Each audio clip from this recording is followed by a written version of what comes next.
Bonjour, aujourd'hui je viens te parler de l'agate Turritelle.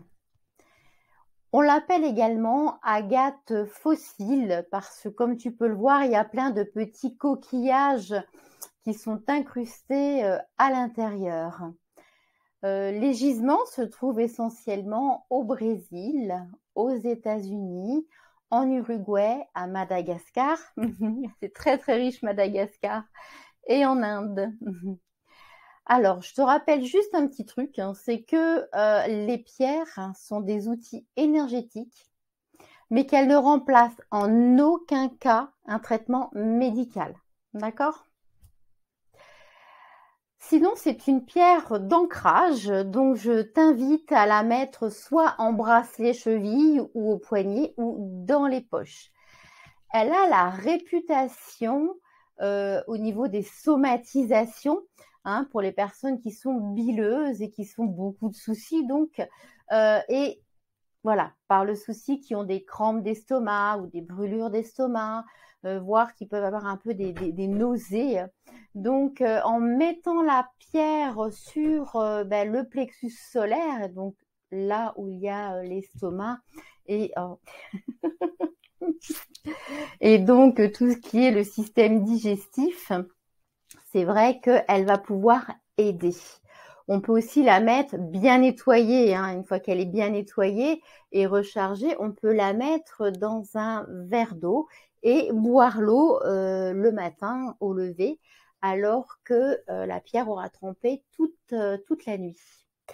Elle a la réputation, l'agate fossile, l'agate turritelle ou agate coquillage, tu l'appelles comme tu veux, d'apporter l'abondance et la richesse.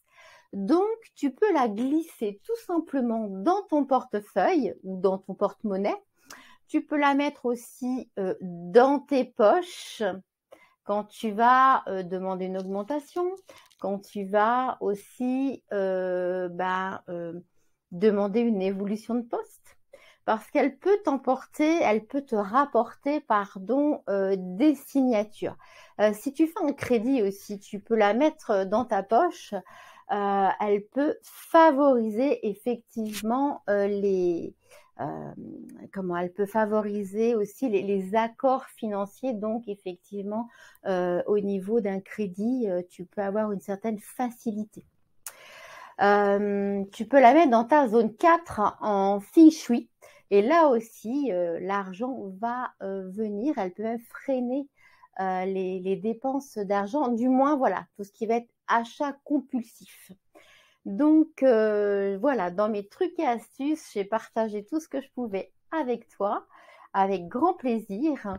Je t'invite aussi à la nettoyer. Donc, essentiellement avec un verre d'eau, déminéralisée, du moins pas trop calcaire, ou de l'eau minéralisée, tu sais, l'eau en bouteille. Tu peux aussi, avec une pincée de sel ou, selon ton choix, avec une pincée, une cuillère à café d'argile verte, et tu laisses se reposer tout ça, donc le nettoyage pendant 12 heures après l'achat en boutique. Et puis quand tu l'utilises, pense à la nettoyer au moins une demi-heure tous les jours avec le même processus. Et tu peux la recharger ensuite à la pleine lune.